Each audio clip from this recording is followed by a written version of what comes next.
Well, I think there's two factors that have really sort of changed the conversation around electric cars. And one of them is clearly Dieselgate, and the other one, I think, is Tesla Motors and what they've done. Very, very different sort of aspects of the issue. And I think between them, they sort of illustrate the challenges of our current system and the promises of the future. And I think those two things have been really important. And I think they couldn't have come at a better time because, we had actually, and it's a little bit frustrating to me,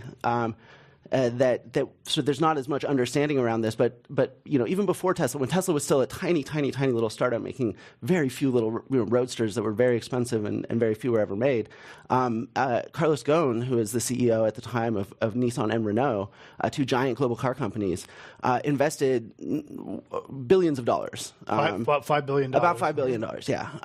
And they did that in order to build global capacity plants in the United States, in Japan, and in Europe, to build 500,000 affordable electric cars every year.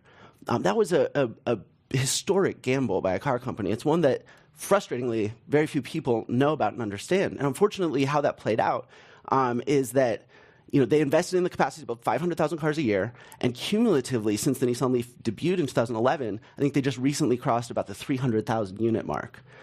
And that's cumulatively, right? So they wanted to sell 500,000 cars a year. They cumulatively only sold 300,000.